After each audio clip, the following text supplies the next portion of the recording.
1980 में with a capital of 4.5 lakh rupees में अपना काम स्टार्ट किया। मैंने एडिबल ऑयल में ख्वाब देखा था लार्जेस्ट रिफाइनरी और डालडा को। ये आपके जहन में था कभी एम्बिशन? 20 साल पुराना। मलेशिया की जो लार्जेस्ट कंपनी है फेल्डा, उनसे अपॉइंटमेंट मांगा, 3 दिन अपॉइंटमेंट नहीं मिला। डॉक्टर मार्टिन ने बोला my friend from Pakistan is come, can you kindly see him. अल्लाह का शुक्र है कि आज बिगेस्ट रिफाइनरी पाम ऑयल की हमारी मलेशियन के साथ। स्टोरेज 3 लाख टन है, एक्सट्रैक्शन प्लांट है, हर एग्रीमेंट का वो माती हिस्सा पाकिस्तान है। Every year we are given dividend to the Malaysian not less than 30 to 40%। मेरे बिजनेस का सबसे बड़ा सक्सेस जो है मलेशिया है। बिजनेस में बैंकों के साथ काम नहीं किया, मतलब बोरो नहीं किया? मैंने ये सोचा कि भाई अपनी लाइन में रहो और जो अपने जेब में रखो। हमारी कोई भी इंडस्ट्री 1 रुपए का लिवरेज नहीं। 22% रेट था तो रात को नींद आ सकती थी हमको। पाकिस्तान में इंडिजिनस तरीके से हम एडिबल ऑयल के रिसोर्सेज जनरेट करें, हम इस मामले में बुरी तरह से फेल हुए। मैं मानता हूँ हमने इंडस्ट्री ने इसके लिए कुछ काम नहीं किया होगा, करना चाहिए था। हमारे लिए फेलियर है। I am telling you our failure, not only government. किसी गवर्नमेंट ने सीरीज नहीं लिया। फॉर्चुनेटली इस गवर्नमेंट ने सीरीज ले लिया। ऑयल और ऑयल डेरिवेटिव्स, ये सारी जो चीजें हैं, ये हेल्थ के लिए कोई एक बहुत अच्छा कॉन्स्टिट्यूएंट नहीं है। हम 24 किलो पर हेड, ये बहुत हाई लेवल है। इंडिया में आज भी 18 है और हर साल ये बढ़ रही है पर कैपिटा, इसलिए हमारी सेल भी हर साल बढ़ रही है। रीजन ये कि हम पराठे खाते हैं, हलवा पूरी में मानते हैं। कितना बड़ा इसका इम्पैक्ट है, ये जो ड्यूटी फ्री हमने इंपोर्ट्स अलाउ किए फॉर ए पर्टिकुलर एरिया, फाटा के नाम से करते हैं। हमारी इंडस्ट्री में तकरीबन 15 से 18%। हमें बुलाया था गवर्नमेंट ने, मैं कहा फाटा की पॉपुलेशन X है, उसको 24 से मल्टीप्लाई कर दें, ये इम्पोर्ट अलाउ करें। वो फिगर हम देख के आए, नहीं माना गया। जिस तरह टैक्स डिपार्टमेंट चल रहा है, इंटरेक्शन करके आदमी कोशिश करता है अपना टैक्स बचाने के लिए, उसको भी देने के लिए डायरेक्ट इंटरेक्शन होता है टैक्स ऑफिसर के साथ। इंडिया ने क्या किया कि इंडिया ने टैक्स ऑफिसर को आइडेंटिफाई नहीं किया। आप खाली रिटर्न भर दें, दफ्तर में ही पैसे तय होते हैं, आप दफ्तर में ही, उसकी कोई तकल्लुफ नहीं है, वो दे देते हैं। वो गोल्ड दे रहे थे दफ्तर में बैठ के। सर एक जमाने में शर्म होती थी, अब शर्म खत्म हो गई। FBR में एक पत्ता नहीं हिल सका है, ये तो बहुत बड़ी सीरियस बात है। स्ट्रॉन्ग गवर्नमेंट माफी के साथ नहीं आई कि जो इनको क्रश कर सके। जो नया मिनिस्टर आता है फाइनेंस, वो पहले हफ्ते कहता है कि रिफॉर्म कर दूंगा और 2 महीने के बाद वही ब्यूरोक्रेट उसको कन्विंस कर दे रिफॉर्म की जरूरत की नहीं। PIA को तो मैं तो समझता हूँ जो भी प्राइस है बेच देना चाहिए। Every day you are bleeding. अब ब्लीडिंग को रोके ना। प्रॉब्लम ये है कि कोई भी हमारे पास कॉन्स्टेंट पॉलिसी 5-10 साल की नहीं है।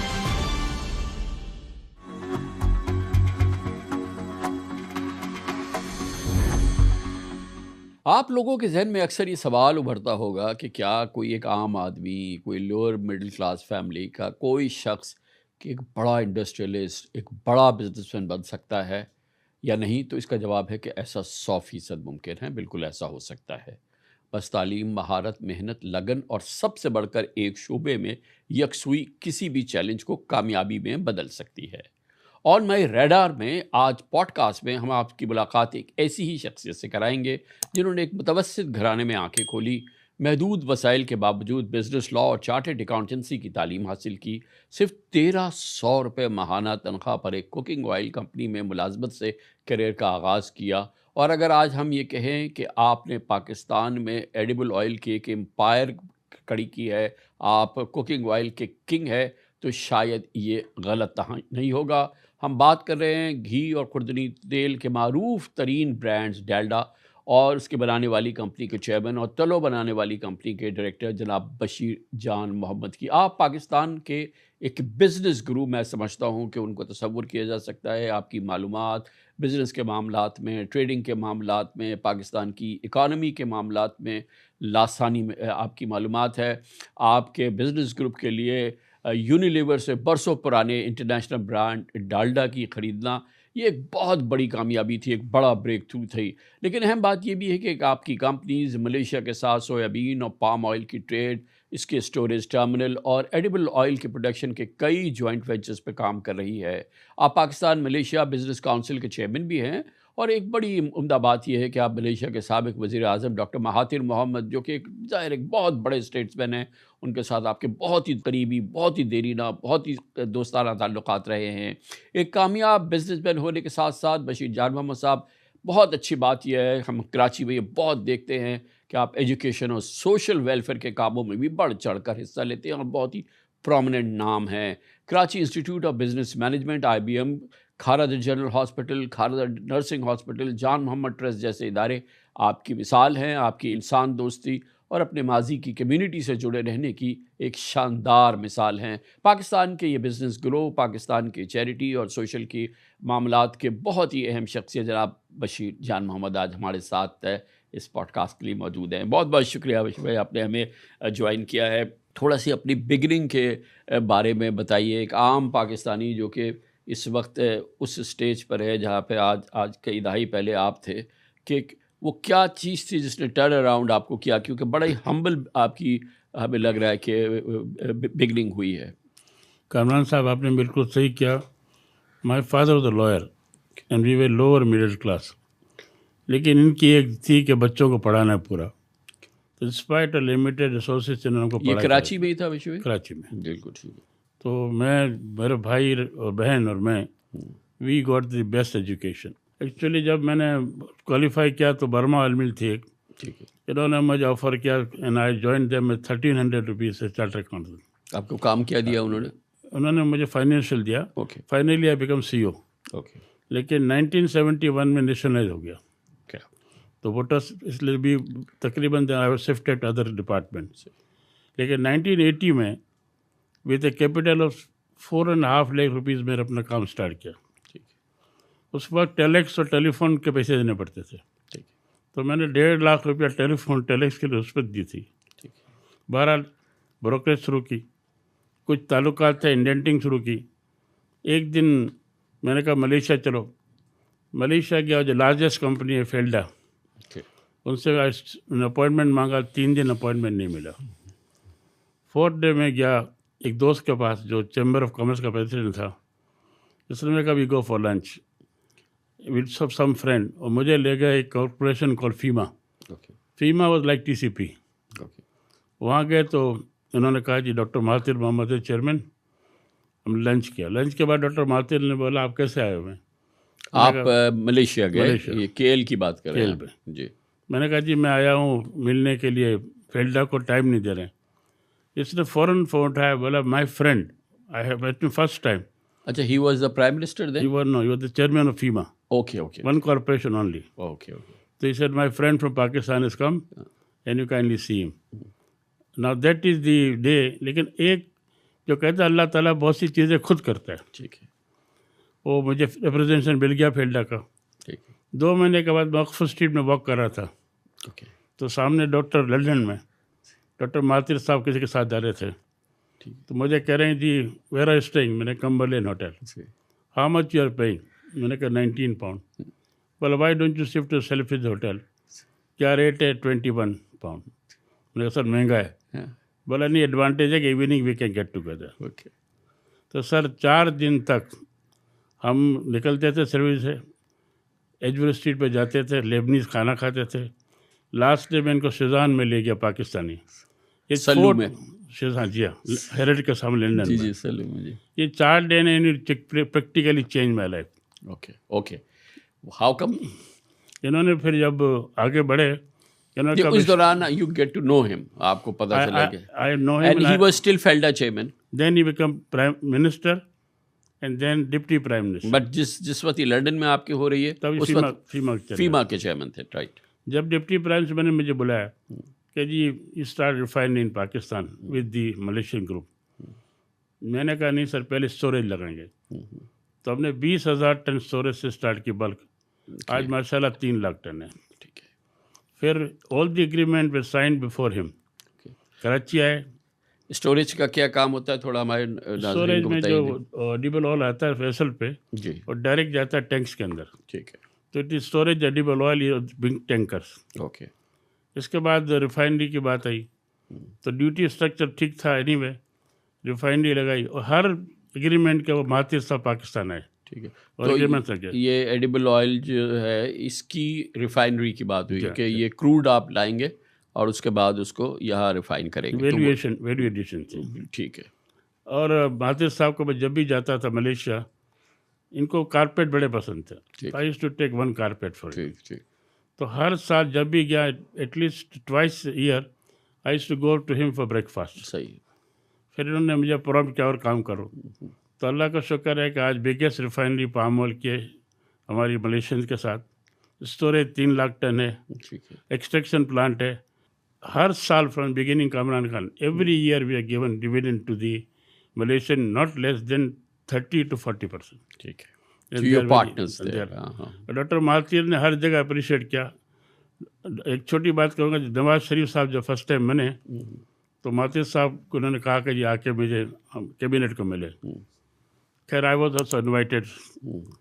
और वहाँ मालतीर साहब ने जो कहा, प्राइम मिनिस्टर साहब ने, नवाज साहब ने खड़े होकर बड़ी तकरीर की। ठीक है। वो बैठ गए, मतलब सर इनफॉर्मल है। मैं कहा sir you are talking industry first big infrastructure, आप पहले रोड बनाएं, मार्केट एक्सेस बनाएं, फिर इंडस्ट्री की बात करें। तो you know he was a great man. ठीक है। तो मेरे लिए सबसे बड़ी बात ये कि जो एक मेरे बिजनेस का सबसे बड़ा सक्सेस जो है मलेशिया है, राइट।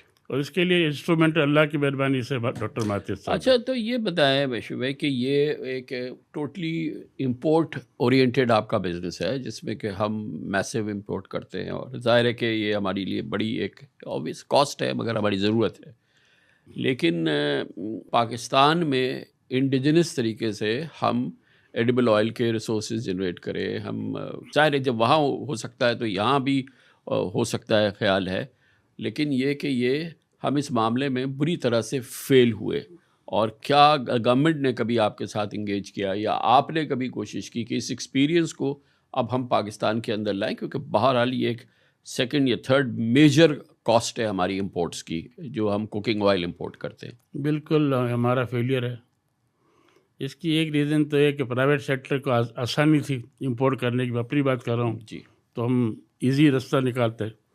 लेकिन कोई भी नया क्रॉप लगाएं कामरान भाई, इसके लिए आपको 2-3 साल कुर्बानी देनी पड़ती है। इसलिए मलेशिया ने पहले पाम ऑयल लगाया था तो इन्होंने इनको सब्सिडी दी थी। हम आज ऑयल सीड में एक बताऊं कि लास्ट ईयर पाकिस्तान ने 7 lakh ton canola oil produce किया। क्यों प्रोड्यूस किया? ओके। कि पाम ऑयल की प्राइस ऊपर थी। ठीक है। पाम ऑयल की प्राइस थी तकरीबन $1800। ठीक है। और हमारा पड़ता था 900 में। ठीक है। आज पाम ऑयल 700, 750, 800 हो गया, फिर प्रॉब्लम हो गई। ओके। लेकिन मैं ऑयल सीड डेवलपमेंट का 1980 से मेंबर हूँ। किसी गवर्नमेंट ने सीरीज नहीं लिया। फॉर्चुनेटली इस गवर्नमेंट ने सीरीज ले लिया है। लेकिन वैसे ये गवर्नमेंट को लेने की क्यों है बात? क्योंकि फार्मर को लेना है, लैंड ओनर को लेना है कि अल्टीमेटली वो कोई चैरिटी तो नहीं करेगा। अगर वो प्रोड्यूस करेगा और वो बड़ी प्रोड्यूस होगी और इसकी इतनी बड़ी डिमांड है तो उसके लिए ये एक बिज़नेस भी है ना, एक मतलब फार्मिंग वो दूसरी चीज़ों की करे, इसको करे तो वो एक फ़ायदा है। तो हम हर चीज़ को गवर्नमेंट की गोद में क्यों डाल देते हैं? हमारे फार्मर ने क्यों नहीं किया? एग्रीड कामरान भाई, हमारी ज़्यादातर ज़मीन अच्छी थी ना, ये शुगर मिल वाले ले गए या कॉटन ले गए। अब हम आज स्टार्ट करते हैं कोई भी काम, और अब ये हमारे लिए फेलियर है। I am telling you our failure, not only government, कि हम 2-3 साल तक हमको इसके लिए लॉसेस भुगतने पड़ेंगे। फॉर्चुनेटली डालडा फूड ने इनिशिएटिव लिया है, हम ऐसा जीड सब ज़मीन ले रहे हैं, और इंशाअल्लाह हम पाम ऑयल तो नहीं, कनोला ईजीएस्ट करेंगे। और मैं समझता हूँ कि 2-3 साल में पाकिस्तान की रिक्वायरमेंट 25% कम हो जाएगी, पूरी नहीं होगी। लेकिन बिगिनिंग अभी की है पाकिस्तान आर्मी ने इसके ऊपर, ऐसा जेल ने की है। जी। इसके पहले सीरियस नहीं दी थी। लेकिन मैं मानता हूँ कि हमने इंडस्ट्री ने इसके लिए कुछ काम नहीं किया हुआ, करना चाहिए था। कनोला हमारी टोटल कुकिंग ऑयल इंपोर्ट का कितनी परसेंटेज है? आज इसका परसेंटेज तकरीबन 17-18% है। Okay. The rest is palm oil. Palm नहीं, not only palm oil, soybean oil. Soybean oil. अब एक और चेंज आ गई कि ऑयल सीड मंगाते हैं हम। सही। ऑयल सीड्स के बाद हम इसके अंदर से सोयाबीन का, तो एक्चुअली वैल्यू एडेड है। ओके। तो प्राइसेस कम, हमारी कॉस्ट कम हो जाती है बिकॉज ऑयल सीड। सही। और पाकिस्तान में एक्सट्रैक्शन प्लांट बहुत लग गए, इंक्लूडिंग हमने भी लगाया हुआ है। तो थोड़ी सी प्राइस कम हुई, लेकिन definitely this is a big burden on Pakistan economy. जो मेडिकल प्रोफेशन है, ये तमाम चीज़ें उसकी समझते हैं कि ऑयल और ऑयल डेरिवेटिव्स, ये सारी जो चीज़ें हैं ये हेल्थ के लिए कोई एक बहुत अच्छा कॉन्स्टिट्यूएंट नहीं है और इसके बड़े नेगेटिव इम्प्लिकेशंस हैं ऑब्वियसली, और हम शायद दुनिया के चंद मुल्कों में हैं जो सबसे ज़्यादा ऑयल कंज्यूम करता है, लेकिन ओवरऑल जो है वो ह्यूमैनिटी के लिए कोई इतनी बड़ी यूज़फुल चीज़ नहीं है। तमाम भाई, हम 24 किलो पर हेड, ये बहुत हाई लेवल है। इंडिया में आज भी 18 है। ओके, रीज़न ये है कि हम पराठे खाते हैं, हम तेल वेस्ट करते हैं, और दूसरी बात यह है कि जो हैबिट है, ईटिंग हैबिट चेंज नहीं हो रही है। आप तो हम दुनिया में सबसे ज़्यादा तेल यूज़ करते हैं ना पर पर्सन। जी। अब जहाँ यूके में जाएं तो आपको तकरीबन चीज़ें मिलेंगी which are not very much fried. Yes, हम तो फ्राइड चीज़ों में मानते हैं, हलवा पूरी में मानते हैं, और हर साल ये बढ़ रही है पर कैपिटा, ओके, घट नहीं रही है। अच्छा, इसलिए हमारी सेल भी हर साल बढ़ रही है। राइट, अब ये this is a question which we can ask the people why to do it. Okay. अब आप और मैं या पढ़े लिखे लोग को उसको मैसेज मिलना चाहिए कि तेल इतना ज़रूरी चीज़ नहीं है। एक और बड़ा इसका एक डेंजरस जो कमर्शियल साइट पर होता है कि वो रीफ्राई यूज़ करते हैं, रीयूज़ कर रहे होते हैं, वो तो बहुत ही ज़्यादा हार्मफुल है ना सर। देखिए, ये 80% तो ये काम नहीं होता, ओके, क्योंकि पाकिस्तान में 200 यूनिट्स हैं ठीक है, और 40-50 यूनिट है कि जो गलत काम करती है। ठीक, और अब चूँकि ब्रांड का आ गई है, खाली डालडा नहीं है, बहुत अच्छी ब्रांड है, सूफी है वगैरह, तो ब्रांड के अंदर कॉन्शियस क्वालिटी है। तो ये जो गलत काम करने वाले हैं लेकिन कम है। नंबर 2, जो थोड़ा ईरान से माल आ जाता है जी। वो भी गलत काम है, लेकिन that percentage is not very big. तो ये अब ओवरऑल जो हमारी इस वक्त एक्सपोर्ट्स हैं या जो हमारी फॉरेन एक्सचेंज अर्निंग्स हैं वो बहुत मैसिव उसमें डिस्पैरिटी है हमारी, क्योंकि एग्रीकल्चर प्रोड्यूस है, हम एक्सपोर्ट्स नहीं कर पाए इतनी कि जिससे कि हमारी अर्निंग्स हो। तो उसकी क्या बुनियादी वजूहात है जो कि सबसे बड़ा हमारी इकॉनमी का प्रॉब्लम है, ये डिस्पैरिटी जो है हमारी? देखिए सर, हर कौम को कुर्बानी देनी पड़ती है। हम बिजनेसमैन माफ़ी के साथ इजी गोइंग है, हम कोई नई चीज़ करने को तैयार नहीं है। अगर आज पाम ऑयल की इंपोर्ट बंद हो जाए, सपोज करो याद ही हो जाए, गवर्नमेंट कर दे कोटा, तो प्रोडक्शन यहाँ बढ़ जाएगी। इसमें गवर्नमेंट के साथ बिजनेसमैन भी बिल्कुल जवाबदार है कि हमने अब देखे इंशाल्लाह इस साल आपका राइस का एक्सपोर्ट 5 बिलियन का होगा। राइट, आपने जो अर्ज किया ना इम्पोर्ट पे, तो थोड़े साल पहले मैं भी देखता था, then I started rice business, ठीक, और माशाल्लाह आज हमारे ग्रुप ने $1 बिलियन का राइस एक्सपोर्ट किया है, और इंशाल्लाह राइस बढ़ेगा। इसी तरह कॉन्शियसनेस बढ़ रही है वैल्यू एडेड के ऊपर, जैसे अब जो गवर्नमेंट में से खादी का एग्जांपल है, तो ये, लेकिन एक बात है, कुर्बानी देनी पड़ेगी। इसका तरीका एक इजीली एक आप कैपेसिटी मिल के बाद इतना इंपोर्ट कर सकती है, और कमर्शियल को अलाउ ना करें, ठीक है, तो ना बिलीव मी 20% कम हो जाएगा। कम होगा, थोड़ी प्राइस हो सकता बढ़े, लेकिन कंजम्पशन कम होगी, सेविंग हमारी हो जाएगी फॉरेन एक्सचेंज की सबसे बड़ी बात, और हेल्थ रिलेटेड भी फ़ायदा होगा, फिर लोग सोच समझ के इस्तेमाल करेंगे। और दूसरा सर रेफरेंस जो है कि फाटा ड्यूटी नहीं है, वो तकरीबन 18-20% माल टोटल का वहाँ से आता है। ये कितना बड़ा इसका इम्पैक्ट है, ये जो ड्यूटी फ्री हमने इंपोर्ट्स अलाउ किए फॉर ए पर्टिकुलर एरिया, फाटा के नाम से करते हैं? सर मैंने कहा ना, हमारी इंडस्ट्री फाटा नहीं है मगर वो कंसेशन है। हमारी इंडस्ट्री में तकरीबन 15 से 18% हमारी इंडस्ट्री में, स्टील में इससे ज़्यादा। ठीक है, तो ना ये इम्बेलेंसेस हैं। और दूसरी बात ये है कि हमें बुलाया था गवर्नमेंट ने, हमने कहा फाटा अलाउ ना करें। मुझे कहा गया कि नहीं, हम वी विल अंडर प्रेशर, करना पड़ेगा। ठीक है, मैंने कहा फाटा की पॉपुलेशन X है, उसको 24 से मल्टीप्लाई कर दें, ठीक है, ये इंपोर्ट अलाउ करें, इतनी क्वांटिटी। हाँ, कि चले जितनी पॉपुलेशन है उसकी आपकी जितनी ज़रूरत है उसको 24 कर दें आप।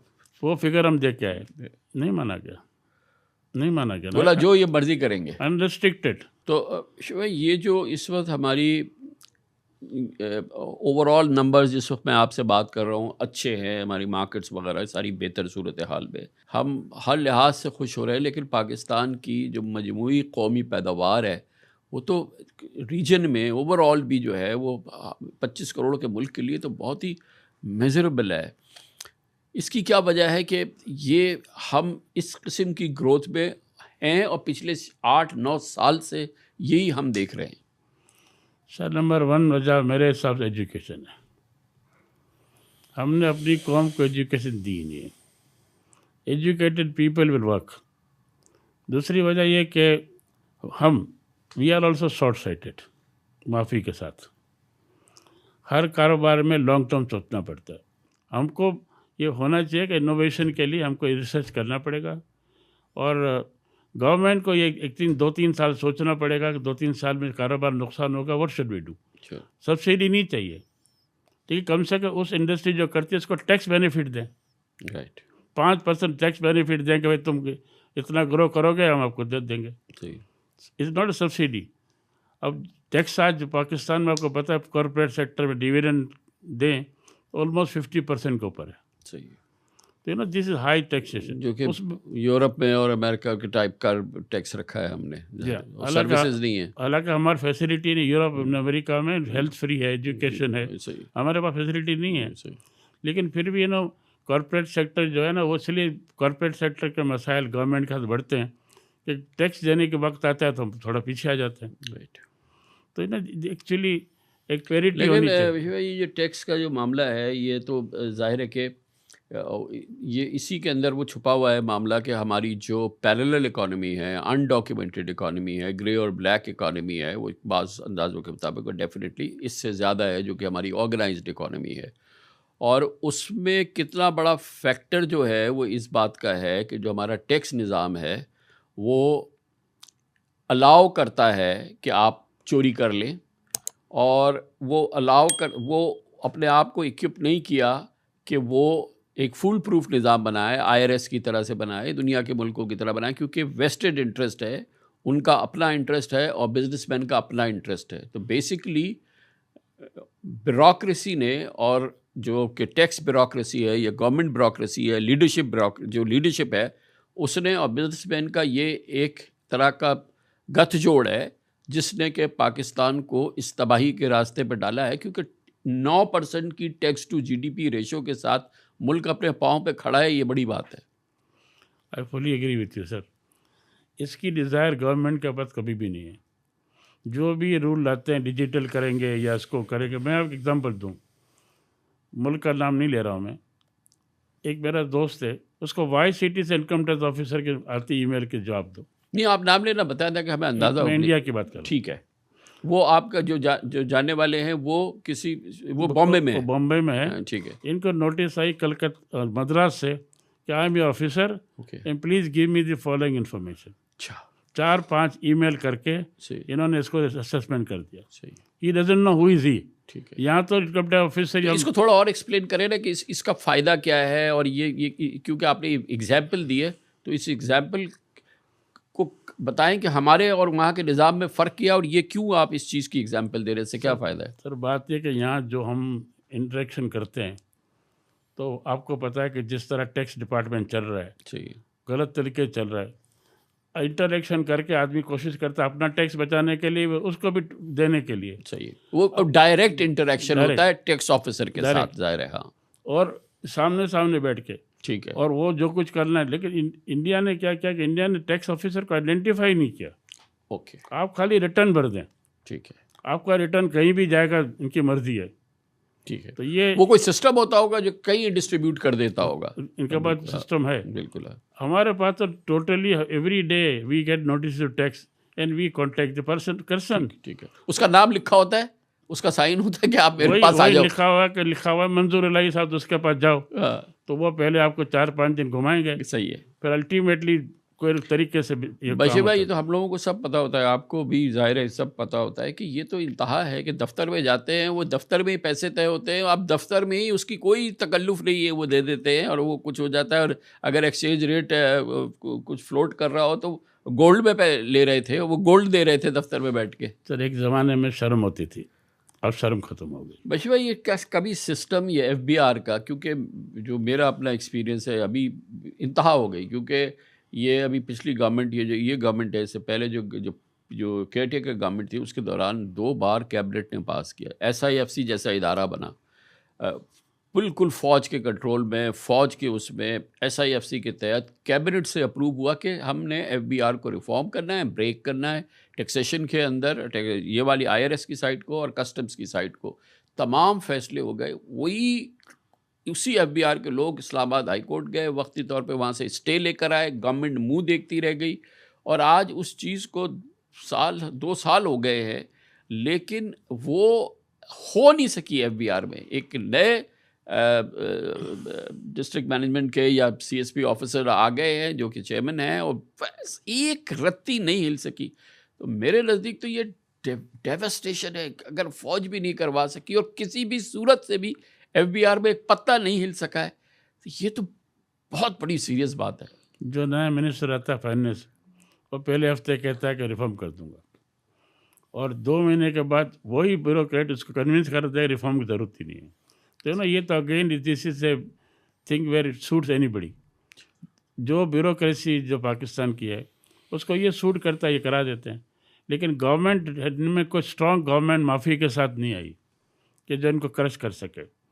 हर मिनिस्टर बात करता है जी मैं ये कर दूंगा, ये कर दूंगा, लेकिन जब मीटिंग में जाते हैं तो उल्टा हो जाता है। लेकिन आज एक बात, स्टॉक एक्सचेंज 100% डॉक्यूमेंटेड है कि नहीं, तो सिस्टम बनी हुई है एग्जैक्टली कि आप कैश से नहीं बाय कर सकते। सही। ये करा हो गए ना जी, पहले एक ज़माने में कैश लोग देते थे, सही अब 100% डॉक्यूमेंट। एक डिसीजन ले लिया, गवर्नमेंट ने डिसीजन ले लिया जो लोगों ने, सही तो आज आप ऑफिशियल पैसे डालते हैं, सही उसके लिए विल चाहिए ना। सही इसी तरह टैक्स एफबीआर के विल हो जाए।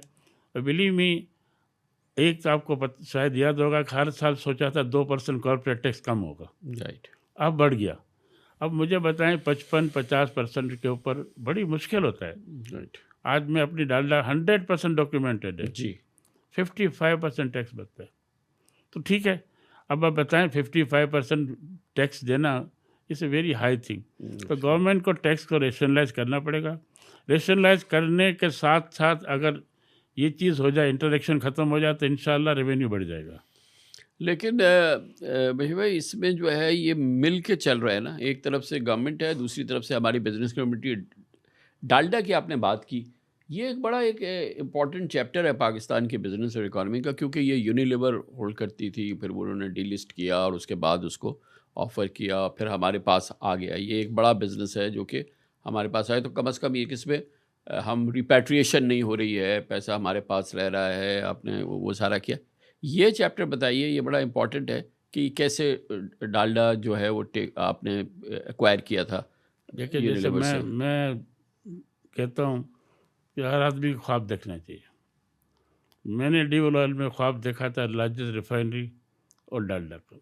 ये आपके जहन में था कभी वो एम्बिशन? 20 साल पुराना। अच्छा, जब इसकी सेल कर, अच्छा यूनिलीवर ने क्यों सोचा, सही। यूनिलीवर में डालडा में मार्जिन कम है, 2-3%, 4%, छोटी चीज़ है। अच्छा, इनको शैम्पू वगैरह में 40% मार्जिन है। ठीक है, तो इन्होंने कहा कि भाई ये इंटरनेशनल प्रोडक्ट नहीं है, सही इंटरनेशनल प्रोडक्ट तो हमारी यही चल रही है। सही, इन्होंने अपनी ग्रॉस प्रॉफिट देखी तो यहाँ कम से कम थी, ठीक है, तो दे डिसाइडेड टू सेल। ठीक है, पहले साल जब लिए तो 48,000 टन इनकी प्रोडक्शन थी। ठीक है, हमने पहले साल इसको 1 लाख टन की, करते करते 2.5 लाख टन हमारा डालडा है, 1.5-2 लाख टन हमारा तल्लो है। तो इन्हें यूनिलीवर ने इसको कभी भी आगे नहीं बढ़ाया, क्योंकि दे थॉट कि वेरी जीपी लो है। ठीक है, इनकी जितनी है प्रोडक्ट शैम्पू वगैरह या फिर लेडीज़ के, उसमें 40% मार्जिन है। ओके, हाँ, तो हमारे ट्रेड में 2-3% का एक वॉल्यूम है। वॉल्यूम पे काम करते हैं जी। तो ये वॉल्यूम को इसलिए रहीम खान की फैक्ट्री बंद कर दी उन्होंने, तो कराची में चलाई। सही है, बट इनकी factory is totally discipline, totally quality control, जिसको हमने फॉलो किया है। सही है, हमने क्वालिटी को फॉलो किया है, हमने इनकी ब्रांड को फॉलो किया है। हमने वो देखा है कि कोई एक भी बैच ख़राब हो तो will throw it out, okay, they will not sell it. तो यूनिलीवर के रीज़न बेचने का था कि they wanted big margin, okay. तो बिग मार्जिन में डालडा नहीं आता था। अच्छा भैया, एक चीज़ मैंने देखी, आपने बिजनेस में ये बैंकों के साथ काम नहीं किया, मतलब बोरो नहीं किया। ये एक इतना बड़ा बिजनेस करना, ये बड़ी बात है कि रिलीजियस रीज़न है या क्या रीज़न है, ये बड़ी इंटरेस्टिंग बात है। नहीं सर, मैं एमसीबी में डायरेक्टर था, सही है, पिकी का चेयरमैन था, सही है, तो मेरे पास लोन्स अप्रूव होती थी। बिलीव मी, मैं 10 फैमिली का नाम ले सकता हूँ जो मेरे रिसेप्शन पे बैठते आते थे, कहती हमको आप रीशेड्यूल कर दें, आप हमको माफ़ कर दें, आप ऑक्शन बंद करा दें। ये मैं सबक सीखता गया।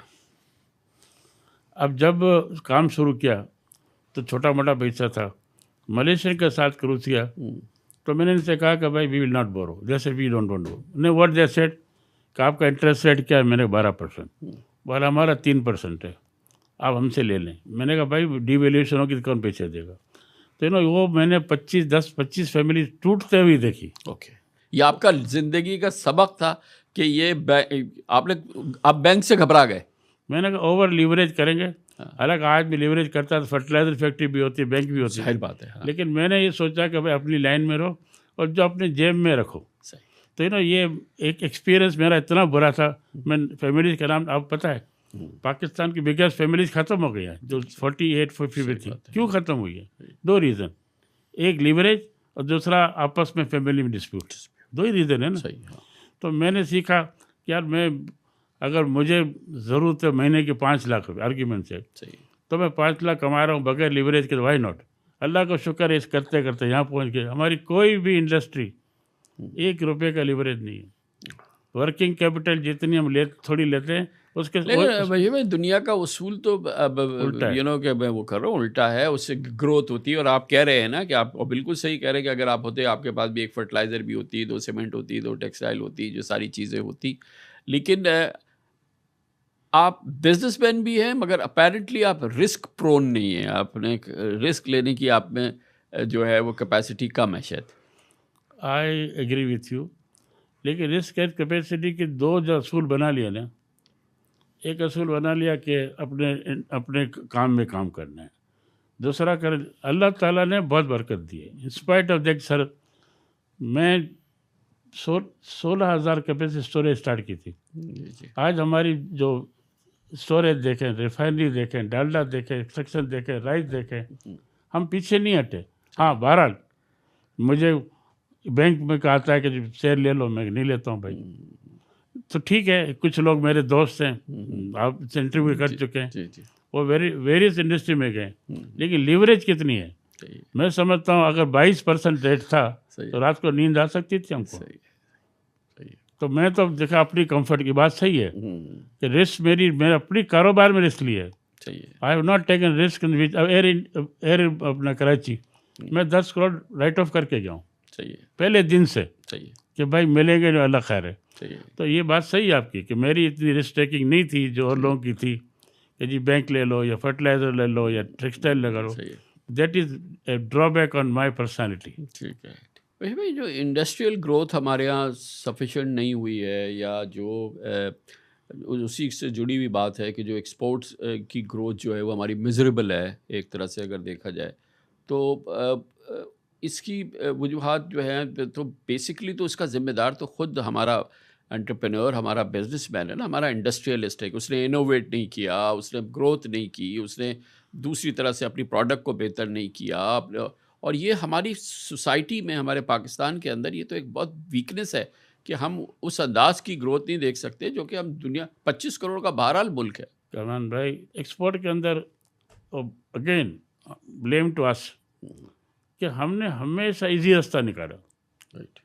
DTRE ले ली हमने, वो एक्सपोर्ट के लिए बेनिफिट ले लिया, टैक्स कम कर लिया, हमने कहा कि इजी क्रेडिट ले लिया, वो अपना लोन ले लिए 2%, 3%, 2 से 3% पे लोन लेके हम इसको ओवर इन्वेस्टमेंट करें। सही है। ये तो बहुत बड़ा जुल्म है, इसके लिए हम खुद ब्लेम करते हैं। तो लेकिन ये सिस्टम टर्फ का नुकसान उठाया, जैसे इकानमी को नुकसान हुआ भाई, मतलब टर्फ का मिसयूज़ हुआ। टर्फ का बिल्कुल मिसयूज़ हुआ। टर्फ का मिसयूज़ सिर्फ इंटरेस्ट रेट से नहीं हुआ, एक्चुअली दी ओवर इन्वेस्टिंग से भी हुआ। तो 100 रुपये की चीज़ आदमी 150 मंगाई और 2% पे, तो 50 तो बाहर। अनफॉर्चुनेटली ये सिस्टम अलाउ कर दी इनको। अब 2% पे या 1% पे लोन देना, ये जो ओवर इनवॉइसिंग का मामला है और ख़ास तौर पे टेक्सटाइल की बात कर रहे हैं, और ओवरऑल जो है हमारे जो इंडस्ट्रियलिस्ट हैं और फिर ये बोरो करते हैं, फिर जब इंपोर्ट करते हैं तो उसकी ओवर इनवॉइस करते हैं, फिर वो हमारा एक्सचेंज बाहर चला जाता है, फिर वो वही चला जाता है। ये हमेशा से ये मसला रहा है आज के ज़माने में जब हर चीज़ फिंगर टिप्स पे है, क्या प्राइस कहाँ पर है, क्या चीज़ है, हमारे सिस्टम में अब भी ये ओवर इनवॉइसिंग हो रही है, तो ये कैसे मुमकिन होती है? सर एक तो सिस्टम अलाउ करती है। आज सपोज करो मैं $600 का एक काम अच्छा किया है कि बहुत जगह कैपेसिटी टैक्स लगा, मतलब टनेज पे लगा दिए, नॉट ऑन वैल्यू। ओके। जब वैल्यू की बात है तो वो हर आदमी कोशिश करता है कम से कम वैल्यू लगा के आप इसको ड्यूटी करें। तो इन्हें इसको देखना पड़ेगा कि कस्टम लेवल के ऊपर जो इनकी वैल्यूएशन होती है वो वैल्यूएशन कराची से नहीं होनी चाहिए। ओके।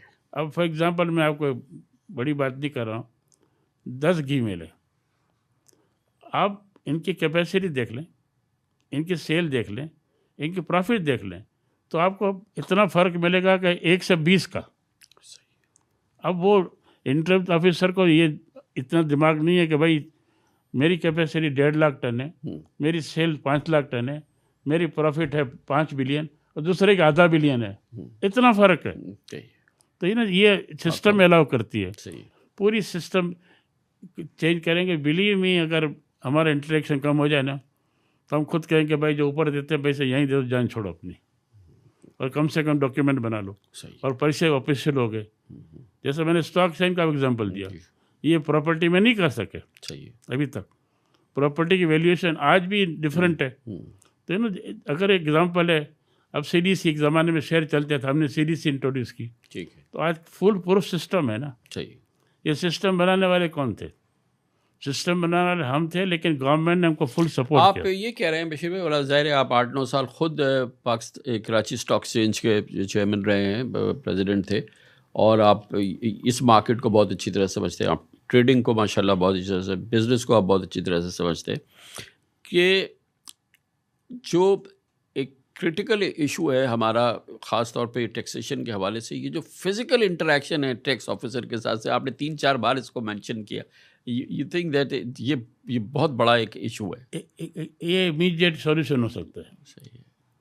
और तो चीज़ें लंबी है, ये इमीडिएट सॉल्यूशन हो सकता है। एक अथॉरिटी हो जो इसको असेस करे कि ऑफिसर सही काम करता है कि नहीं। यार FBI का अलग काम है, सही है। लेकिन FBI में अलग अलग डिपार्टमेंट्स है, सही है। तो ये IT के इनको लेना पड़ेगा। अच्छा मतलब वैसे भाई, जैसे कि आपने बहुत प्रोमिनेंट मिसाल है कि पाकिस्तान स्टॉक एक्सचेंज का पूरा बिजनेस डॉक्यूमेंट हो गया, तमाम कैश इंटरेक्शन ख़त्म हो गया, अब थॉरली ट्रांसपेरेंट हो गया, फिर उसके साथ रिस्क भी ख़त्म हो गया, ये सारी चीज़ हो गई। नो वंडर कि ये बहुत अच्छी परफॉर्म कर रही है अपने हालात के लिहाज से। माशाल्लाह। Can we do it?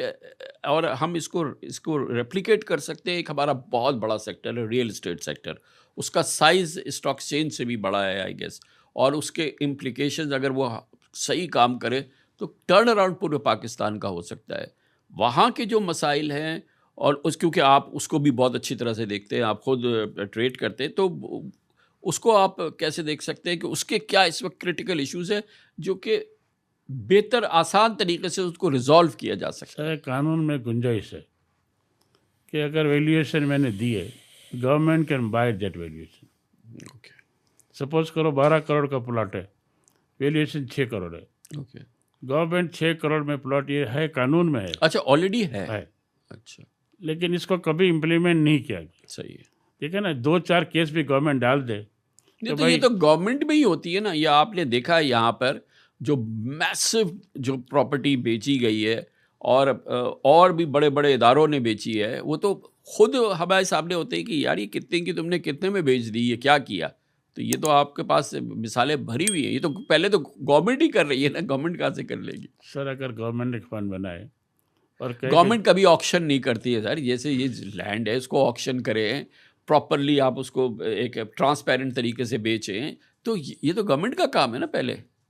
Sir again government, अब जैसे मैं PI के एग्जाम्पल दूँ, आपको ऑफर आई कुछ 10 बिलियन की जी। वो क्यों आई? उसको असेस करना है। इसलिए आई है कि सपोज करो आज 40-50 की आती है तो आपका 10 के सामने हो गया, एक्चुअल वैल्यू 90 है। तो ना एक ऐसी स्कलर सिस्टम बन गई है, इस सिस्टम के साथ हम चल रहे हैं। और जैसे मैंने कहा, ये ह्यूमन इंटरेक्शन इतना इम्पोर्टेंट, कस्टम में हो, इनकम टैक्स में हो, एयरपोर्ट पे हो, एयरपोर्ट पे जाते हैं हम लोग निकल जाते हैं ठाट से, कुछ लोगों को बेचारों को खड़े कर देते हैं। तो सिस्टम नहीं है। लेकिन ये रियल एस्टेट सेक्टर को हम फुल्ली यूज़ कर सकें, उसको सपोर्ट कर सकें, बैक कर सकें और फैसिलिटेट कर सकें कि एक ट्रांसपेरेंट तरीके से तमाम चीज़ें हों, और जो मसाइल हैं जो इस ट्रेड से मुंसलिक लोग हैं, तो ये चलेगा तो सिस्टम पूरा चलेगा ना पाकिस्तान में। कमरान खान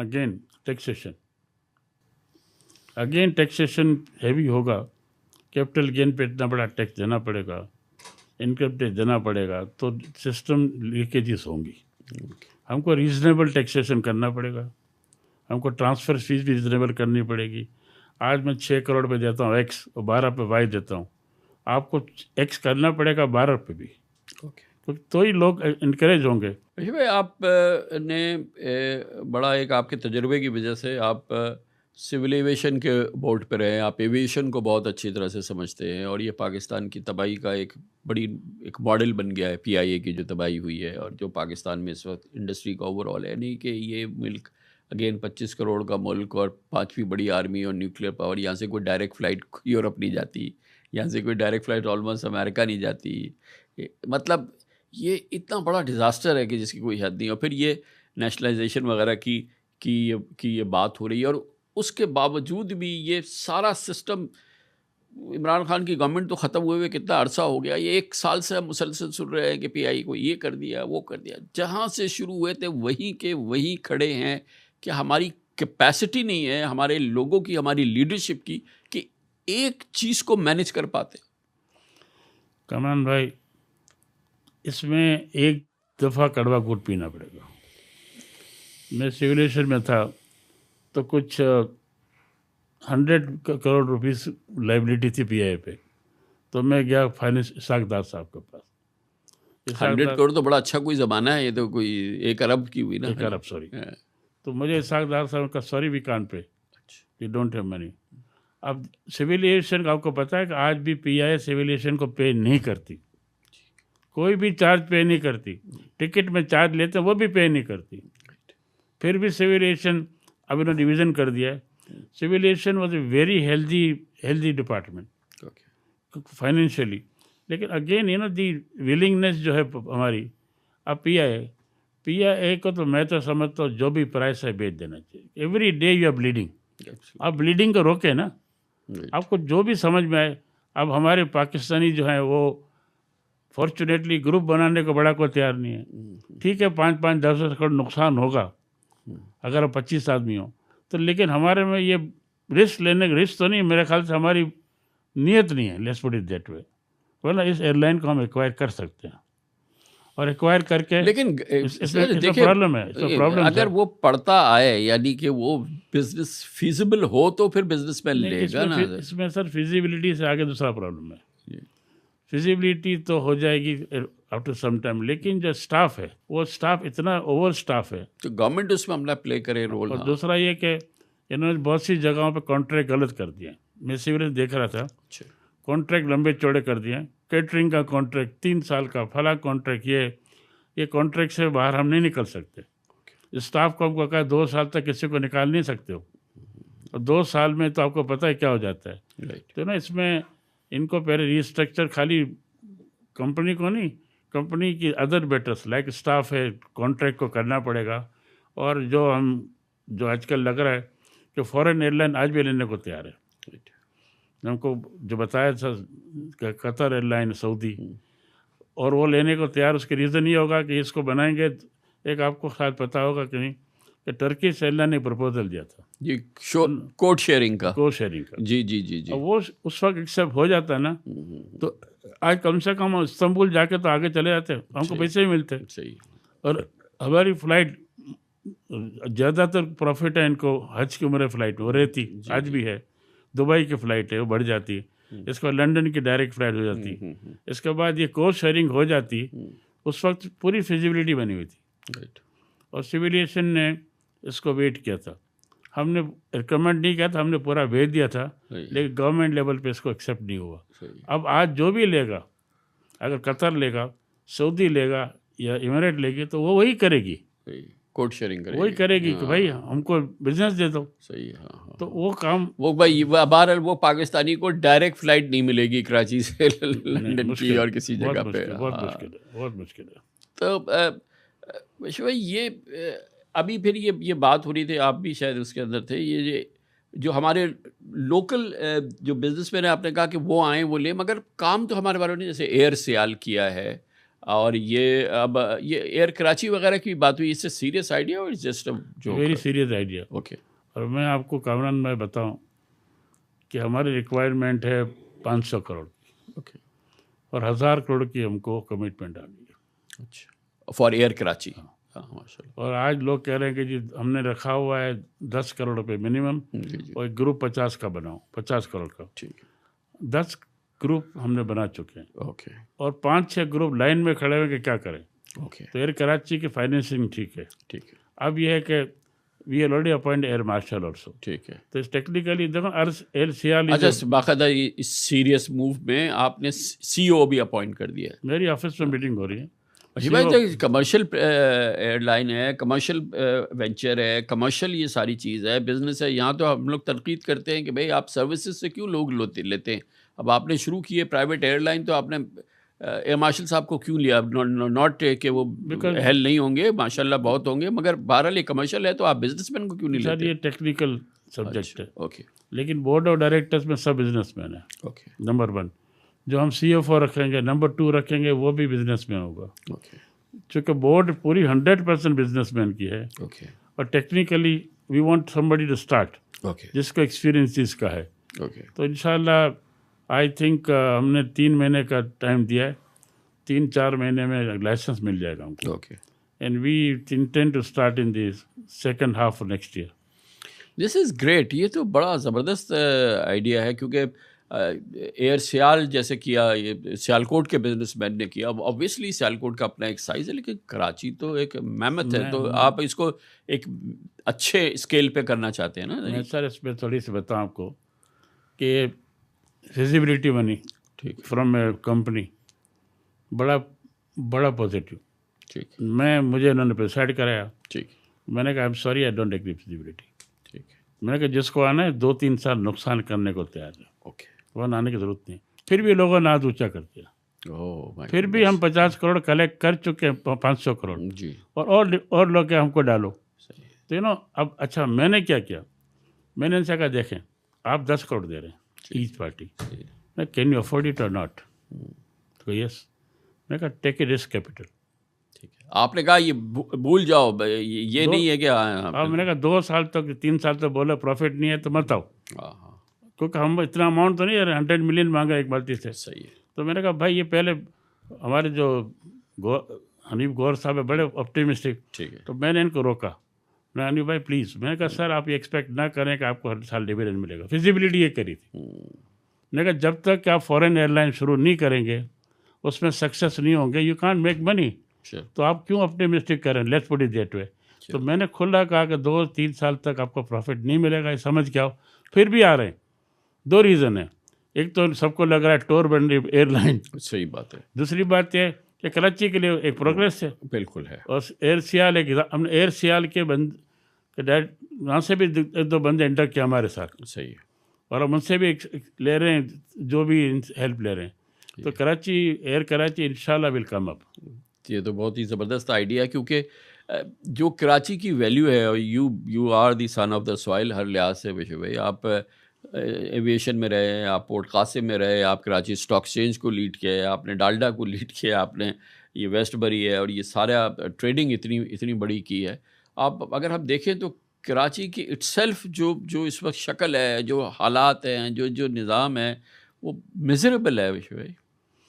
सर कराची में एक पॉजिटिव बात है कि चैरिटी है, लेकिन डेफिनेटली आज हम रोड बना नहीं सकते, और जो प्लानिंग कराची की है उसके हिसाब से तो Karachi will be hell of a travel in traffic some time, और इसके लिए कोई अभी तक पब्लिक ट्रांसपोर्ट मास ट्रांजिट कुछ नहीं है सर।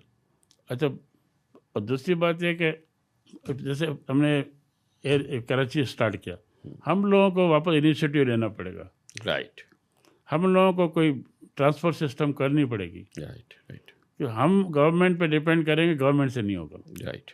तो ना एक बात जो माफ़ी के साथ बिजनेसमैन सुनेंगे कि हमने भी अपना रोल नहीं प्ले किया, हमने भी इतना रोल ना हेल्प। अब क्या हुआ है, आज हर एजुकेशन इतनी महंगी हो गई है। आज 4-5 लाख तनख्वाह वाला आदमी भी वाइट कॉलर वो अपने 3 बच्चों को स्कूल नहीं भेज सकता। सही। लेकिन हमने स्कूल, अब जैसे हमारी हॉस्पिटल्स है जी। चूँकि सब्सिडाइज है, हमारे पास एक बेड खाली नहीं है।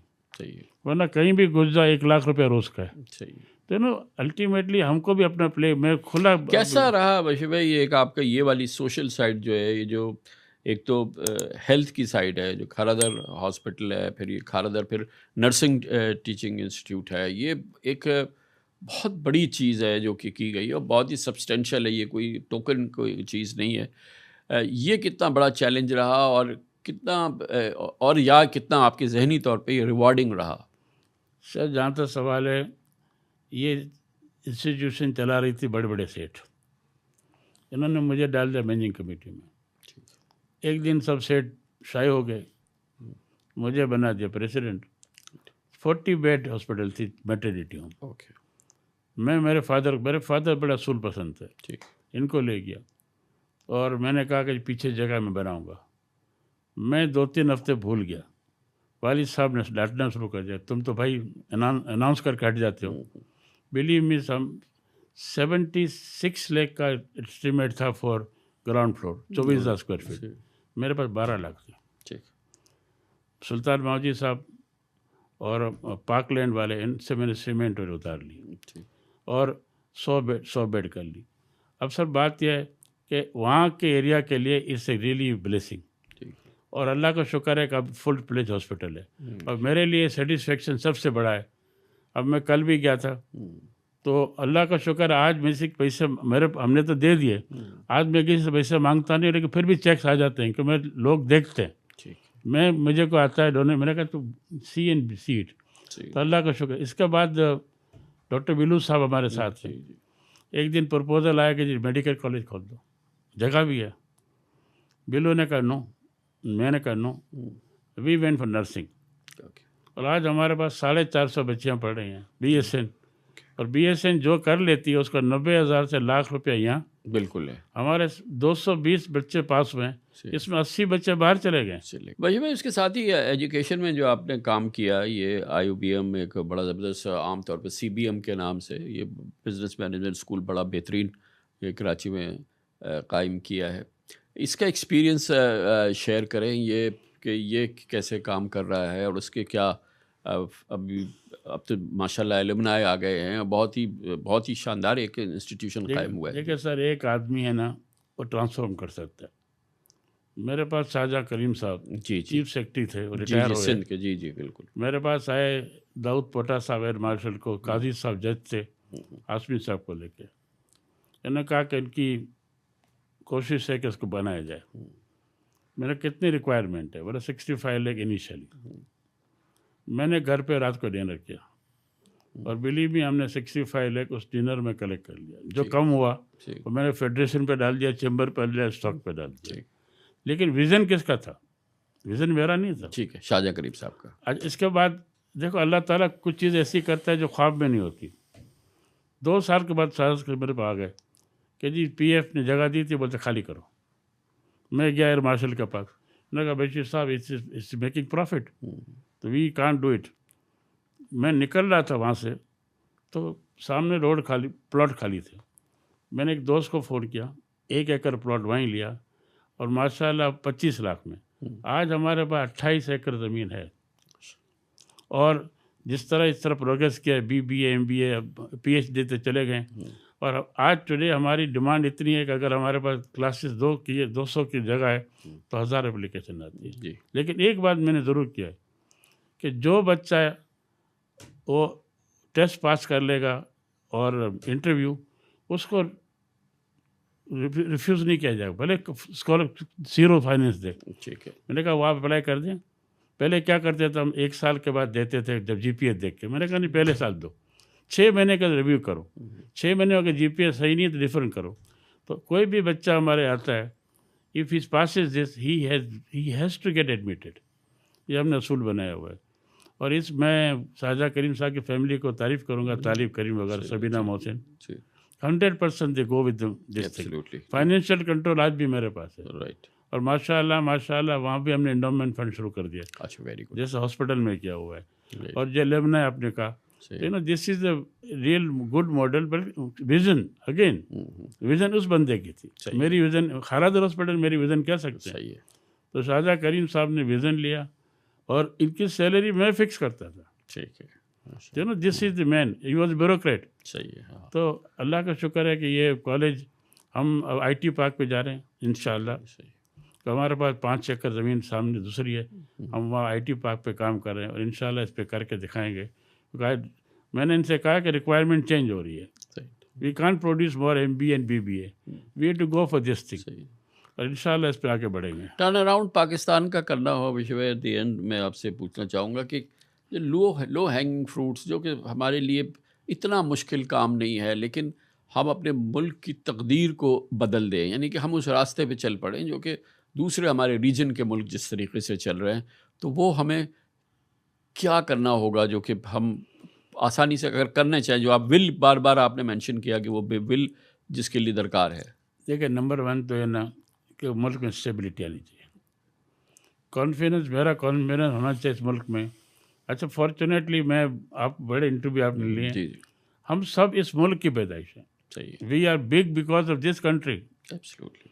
और दुनिया में कोई भी पाकिस्तानी इतना सक्सेस नहीं हुआ है बाहर, तो इस मुल्क की ओनरशिप हमारे पास है। अब प्रॉब्लम क्या है?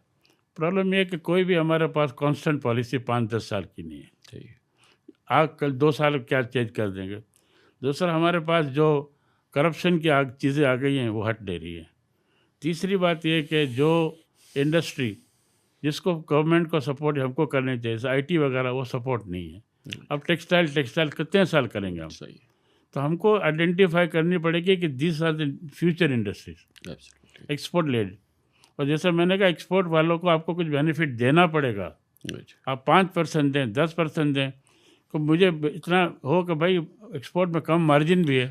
मगर विश्व, हमने तो टेक्सटाइल को तो बेपनाह दिया, 0 रेटिंग से लेके, और कि कौन से कंसेशंस हैं जो नहीं दिए हैं, कि इजी क्रेडिट, इजी ये टर्फ, ये सारी चीज़ दी है, उसके बाद 30 बिलियन की एक्सपोर्ट। सर मैं आपका पहले का अर्ज कहना कि we have misuse it, and misuse it with help of home system allow नहीं करती तो हम ये चीज़ें नहीं करते। हमने मिसयूज़ किया हुआ है, और ये मिसयूज़ के लिए हम जवाबदार हैं। इसके साथ साथ सिस्टम ने एक दे दिया, अब 2% पे 3% पे लोन देना, और जहाँ 15% हो, इज़ टोटली अनबिलीवेबल। लेकिन हमने कंसेशन दे दिया, उसका हमने फ़ायदा उठाया जी। तो डेफिनेटली मिसयूज़ दोनों साइड से हुआ है। राइट। और मुल्क कब तरक्की करेगा, मैं रियलाइज़ करूँगा कि भाई I am a Pakistani. Right. Because I started 1300 rupees, आज मैं इस लेवल पे पहुँचा हूँ, अल्लाह की मेहरबानी पहली, दूसरा पाकिस्तान की मेहरबानी। Thank you so much Vishu भाई, बहुत बहुत शुक्रिया। Very kind, thank you very much, thank you sir, thank you.